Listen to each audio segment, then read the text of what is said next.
Welcome back for test number 12 in the Total Tactics testing series.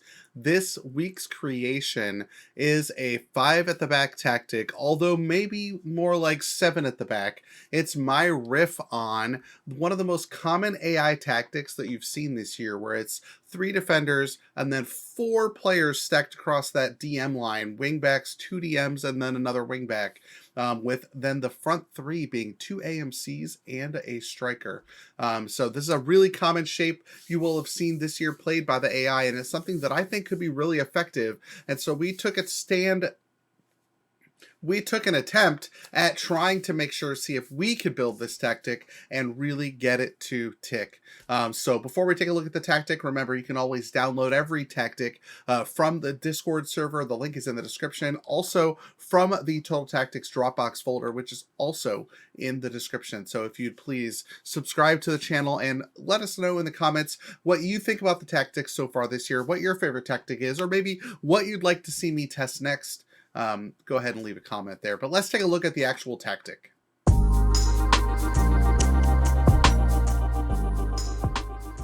All right, so this is the tactic, and one of the things I was going for in the creation of the tactic is staggered balance. So that means that this is a tactic you could flip when your opponent maybe adjusts to where the attack is coming from, right? So if you take a look at the shape, right, we see the 3-4-2-1 that I was talking about here, or the 5-2-2-1, however you want to call it.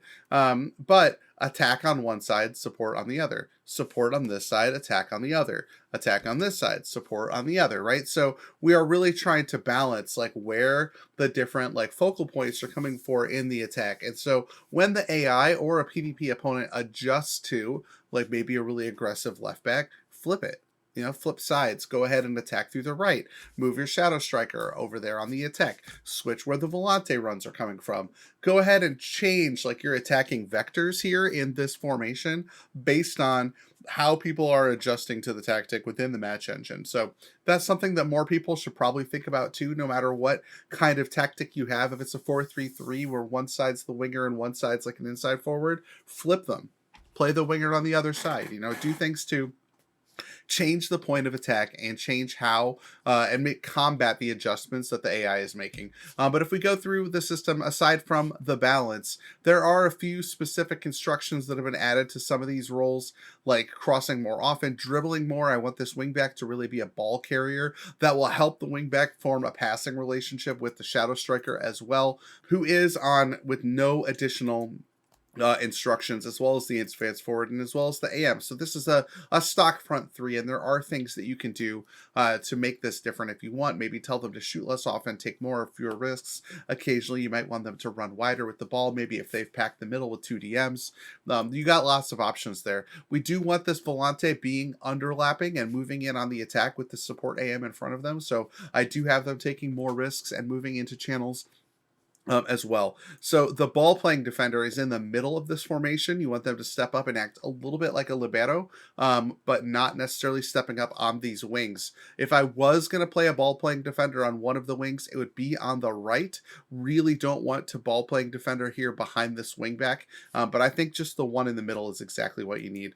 From the instructions, these are really standard with my tactics so far this year. The only real difference here is mixed crosses, and we're not working the ball into the box. With this kind of shape, I do want to give the team the flexibility to use the different focus points with the attack to find the openings they need, and I don't want to force them into either crossing or into the working the ball into the box. Take the play that's available, and they should do that more with this shape. So and then when you look here at these instructions, we are distributing to the center backs and taking short kicks, but that is something that you should turn off if you're running into issues with a high press from your opponent. Maybe distribute to the flanks, maybe just turn off all distribution so that gives the goalie the opportunity to kick it long more often. So You do have lots of options. Now, finally, something that has begun to be something that's been creeping into more and more tactics lately is the much higher defensive line. Against the AI, this really does compress the field of play. And it means that while it might look like in the original tactic that there's a gap here between the DMs and the AMs, but that gap is compressed a lot the higher you bring your line up. So it's easy for these players to be connected to each other and form strong passing relationships. So that's enough about the tactic. Hopefully it's one that you'll enjoy, and I think you will when you look at the results. So this is one of the best performing tactics we've had on the channel so far. So let's take a look at some of the highlights from this tactic before we dive into the results, but I think you'll like what you see.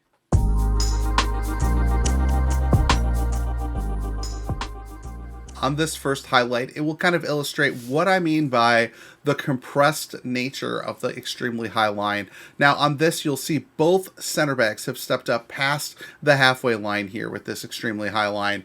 Okoli here, now you see we got the DMs too. We have Koopmeiners and Darun. Koopmeiners is playing the role of the RPM, and Darun is playing the role of the Volante in the offense. So the final thing I'll have you notice is all the way down here at the bottom corner of the screen is the left wing back, Joachim Mele.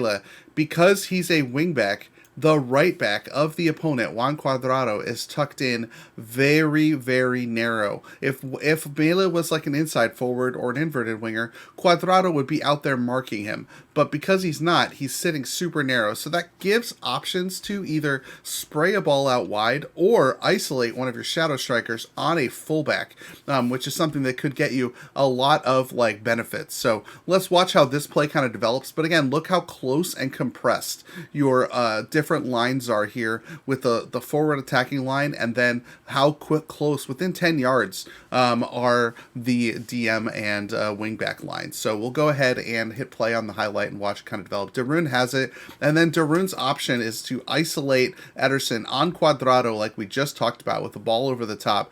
Despite has the option of Mele into space, and if he did play that option to Mele, Ederson will probably be wide open because the only person that can get to him is Cuadrado, right? So Cuadrado would come over to the ball in the channel, and then he just crosses it right back to Ederson for the easy goal. So lots of options here were unlocked by this highlight, and Ederson with the finish. So compressed field really gives you a lot of different passing options, and watch those fullbacks tuck inside to mark those shadow strikers. On the very last highlight, we talked about how channel balls are going to be open, and when those channel balls then are challenged by the defense, it's going to create mismatches or maybe wide open players even through the middle of the field. So that's what is on display in this highlight. So you'll see a ball in the channel, and then you'll see a 3-on-2 situation through the middle, which then leads to a goal for one of the advanced attacking midfielders. So here we go. Let's watch the highlight kind of unwind here. Koopmeiners, Pasalic, and here Pasalic plays this ball out wide here, and now Mele draws 2 defenders, and it's a 3, maybe even a 4-on-3, 3-on-2 kind of situation through the middle, and Malinovsky finishes it. Goal, the referee's taking this offside check, but guess what? It was a goal and a 6-0 drubbing of Empoli.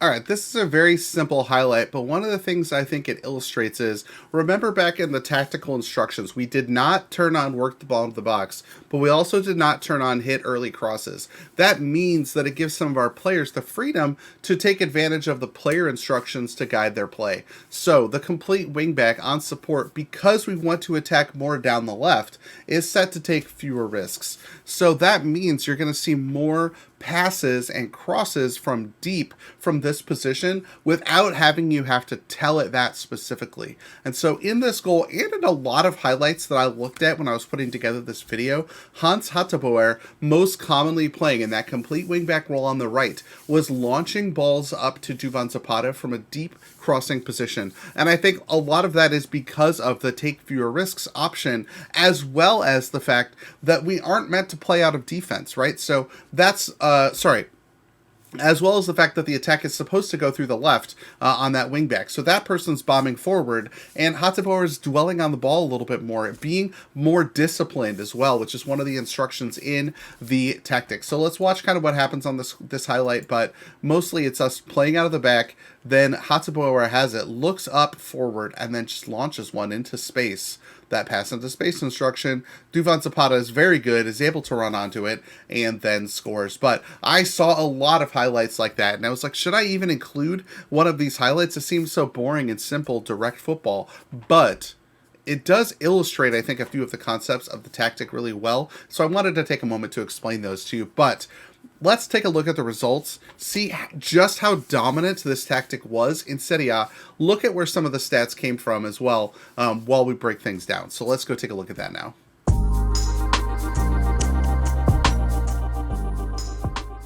It is one of the best results we've had on the channel. 94 points for Atalanta using this 5-2-2-1 tactic. Now, one of the most impressive things, though, about this 94-point result, Juan Musso with 26 clean sheets in 38 games in the league. That is an absurd defensive return for this tactic, and something that I think should really make you stand up and take notice when you think about using this tactic or a variation on it in one of your saves. So we'll look a little bit more deeper into the expanded table. Duvan Zapata, there are 31 goals as well. Second place in Serie A behind Ciro Immobile, but 78 goals for, 21 against, almost only half a goal a game, just slightly more than a half a goal a game allowed by this tactic. Easily the best defensive tactic in all of Serie A, and honestly did score the most goals. So obviously we often showcase tactics and systems on this channel that are scoring over 100 goals, over 90 goals over the course of the season. 78 is one of the lower goal returns for the year, but 21 allowed means you don't have to score 100 goals. You're just going to crush people anyway. And I'll remind you, this 21 allowed is with a much higher defensive line. So maintaining possession, keeping that pressure up high is a big part of being a strong defensive team. And Atalanta proved that here with this goal return, with this defensive return, despite the much higher defensive line. So something to really take note of. But if we take a look at some of the squad statistics here, you are seeing most of the goals coming through Duvan Zapata with 31 goals, 5 assists, very high XG number. Now, the various attacking midfielders also chipping in. Malinovsky had 10 goals on the season. Mario Pasalic had 9 goals on the season. And then Coop Miners, who played the RPM role a lot and some of the Volante role, also had 12 goals. So from a deeper position. So great season by Coop Miners. And the assists came from all over the park. Mela with 9, Pasalic with 7, Hateboer with 8, Coop Miners with 8, Malinovsky with 9. So you're seeing a lot of assists from those AMCs. You're seeing a lot of assists from the wide areas. Even Matteo Ruggeri had 6 more assists down that left side, which maybe is instructive, right? Mela plays on the left primarily. Ruggeri plays on the left primarily. That's 15 assists from that side of the pitch.